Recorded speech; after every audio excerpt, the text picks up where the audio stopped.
했는데 만난 거 외에는 의미가 없었습니다. 그리고 북한은 비핵화할 의사가 있었는지 없었는지 모르겠지만 어쨌든 비핵화 단계에 접어들지 않았습니다. 착수하지 않았습니다.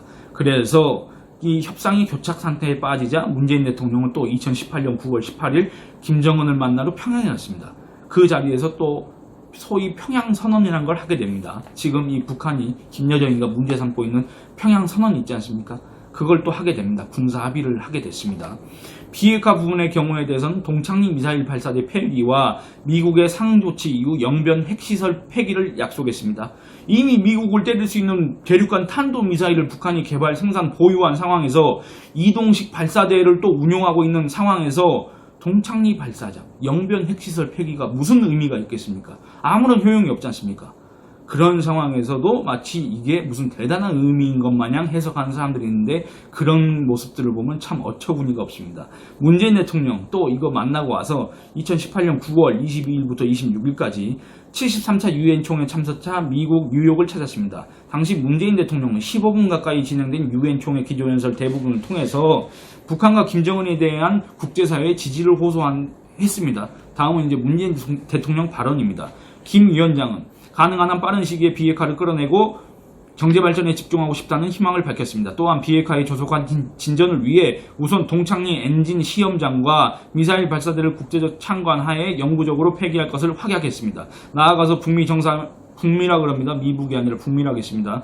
북미 정상회담의 합의 정신에 따라서 미국이 상응하는 조치를 취한다면 영변 핵시설의 영구 폐기를 포함한 추가적 비핵화 조치를 계속 취할 용의가 있다고 분명하게 밝혔습니다. 북한은 오랜 고립에서 스스로 벗어나 다시 세계 앞에 섰습니다. 이제 국제사회가 북한의 새로운 선택과 노력에 화답할 차례입니다. 나는 국제사회가 길을 열어준다면 북한이 평화와 번영을 향한 발걸음을 멈추지 않으리라 확신합니다.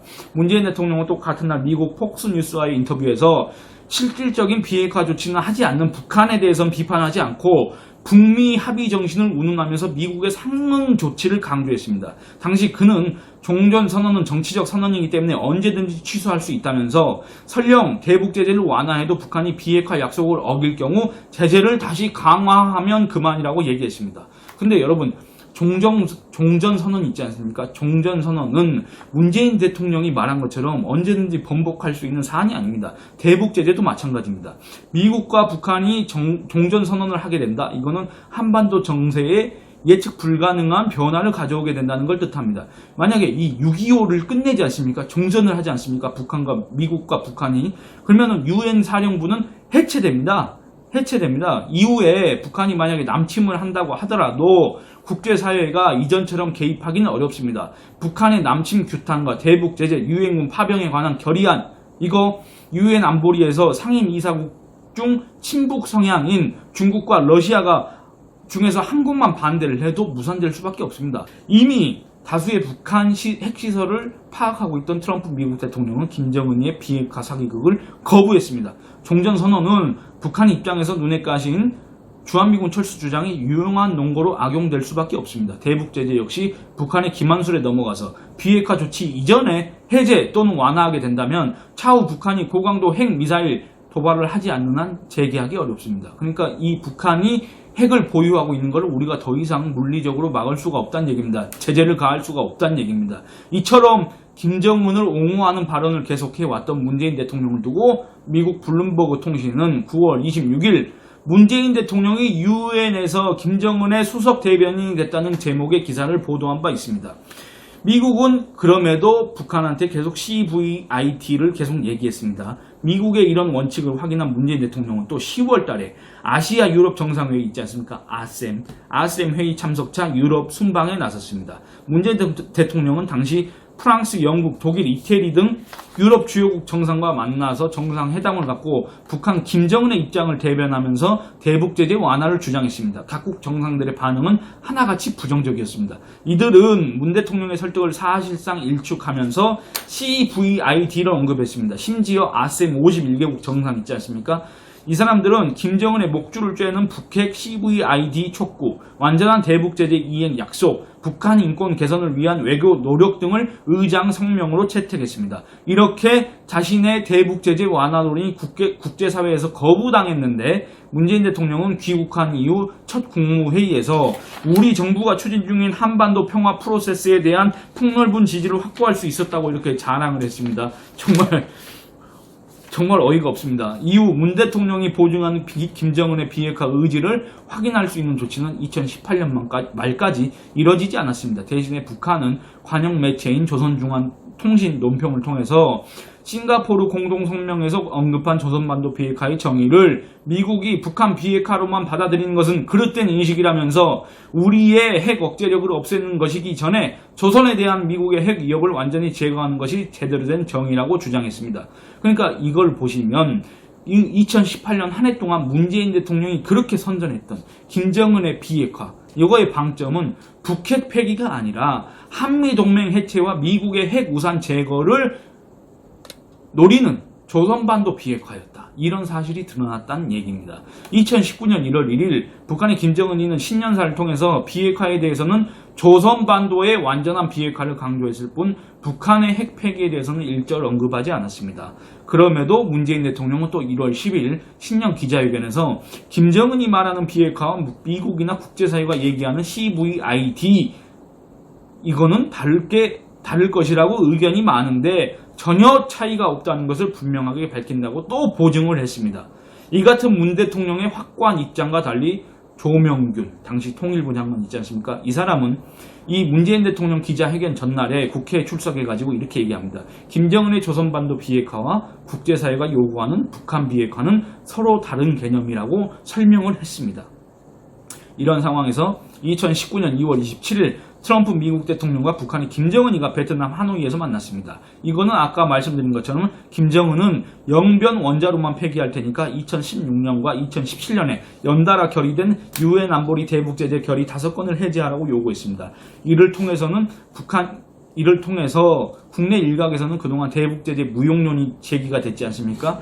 그거를 주장했던 사람 중에 하나가 바로 지금 현재 통일부 장관을 하고 있는 김현철입니다. 그 뒤에 문재인 대통령은 미국이 요구하는 빅딜이 아니라 굿 이너프 딜인가 그런 또 얘기를 해가면서 만약에 미국이 이런 상응 조치를 해준다면 북한도 이거 영변 핵시설을 폐기할 거고 이렇게 되면 점진적으로 이렇게 나아갈 수 있지 않겠느냐 이런 주장을 했습니다. 4월 12일 미국 백악관에서 열린 한미 정상회담 자리에서 트럼프 대통령은 문재인 대통령의 이 같은 발상을 사실상 거부했습니다. 지금 우리는 핵무기를 없애는 빅딜을 논의할 것이라고 얘기했습니다. 문재인 대통령이 대북 보상안으로 제시했던 금강산 관광 재개와 개성공단 재가동에 대해서도 지금은 적절한 시기가 아니라고 반대했습니다. 한미 정상회담 결과 소득이 아무것도 없자 김정은이는 4월 12일 북한 소위 최고인민회의 시정연설을 통해서 문재인 대통령을 향해 오지랖 넓은 중재자, 촉진자 행세를 할 게 아니라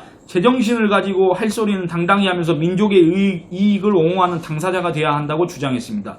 또 비핵화는 언급하지 않은 채 장기간의 핵 위협을 핵으로 종식했다는 식의 핵 개발, 핵 보유의 정당성을 강조했습니다.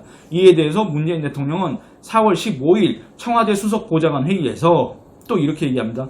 김 위원장은 한반도 비핵화와 평화 구축에 대한 확고한 의지를 거듭 천명했다. 이렇게 하면서 김정은을 또 보증했습니다.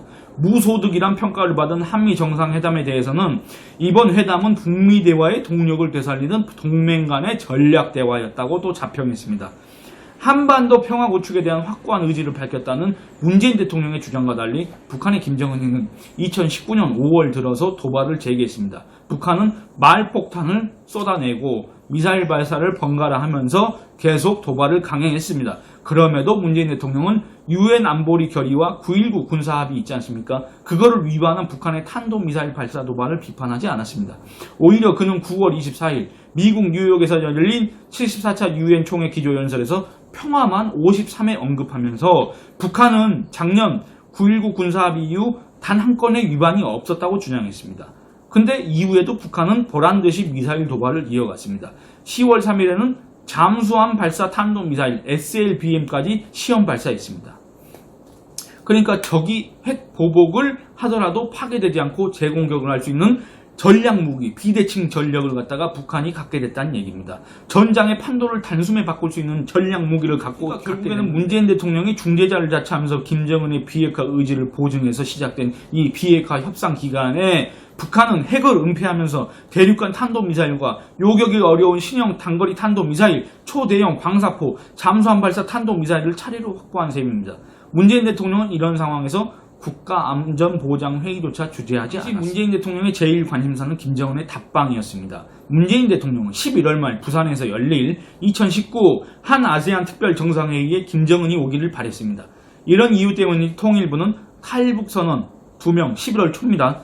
탈북선원 2명을 갖다 흉악 범죄를 저지른 중대 범죄자라면서 안대를 씌우고 재갈까지 준비해 판문점에서 강제로 북송시켰습니다. 11월 15일에는 북한을 자극할 수 있는 UN 북한인권 결의안 공동 제안에도 불참했습니다. 그런데도 이렇게 지극정성으로 했는데도 북한의 김정은이는 오지 않았습니다. 김정은이는 오히려 한 아세안 특별 정상회의 개막일 하루 전인 11월 23일 9.19 군사합의에 따라서 완충 수역으로 지정된 서해 창린도를 찾아서 해안포 사격을 했습니다. 국방부는 이틀 뒤 북한 매체가 보도한 후 뒤늦게 이를 파악했습니다. 문재인 대통령은 9.19 군사합의를 위반하고 한 아세안 특별 정상회의에 찬물을 끼얹은 북한 도발에 대해서 별다른 언급을 하지 않았습니다. 그러자 북한은 11월 28일에 또 KN-25를 쐈습니다. 12월 들어서는 폐쇄하기로 약속했던 동창리 미사일 발사장에서 전략적 지위 변화를 가져올 중대한 실험을 하는 등 문재인 대통령이 강조한 비핵화 의지와는 전혀 다른 행보를 보였습니다. 문재인 대통령은 2020년 1월 7일 올해 신년사를 통해서 우리 정부대로 평화가 성큼 다가왔다고 평가하면서 또 북한 김정은에게 답방을 제안하면서 남과 북이 여건 조성을 위해 노력하자고 촉구했습니다. 그 이후로 문재인 대통령의 공식 발언에서는 비핵화란 말이 사라졌습니다. 북한 비핵화란 말이 사라졌습니다. 그 대신에 무슨 개성공단 재개니 무슨 금강산 관광이니 개별 북한 관광이니 철도 연결이니 이런 얘기만 나오고 있습니다. 그런데 김여정이는 나는 못된 짓을 하는 놈보다 옆에서 부추기는 놈이 더 밉더라 이런 얘기를 하고 있습니다. 그리고 문재인 정부가 업적이라고 생각하는지 안 하는지 그게 무슨 업적인지 잘 모르겠지만 절대 상당수가 공감하지 못하는 남북관계의 업적이라고 할 수 있는 남북공동연락사무소도 결단코 철폐해버리겠다 이렇게 얘기하고 있는 상황에서도 아무런 얘기도 못하고 있는 이 문재인 정권, 문재인 대통령의 그동안의 대북 정책에 대해서 여러분들은 어떻게 생각하십니까?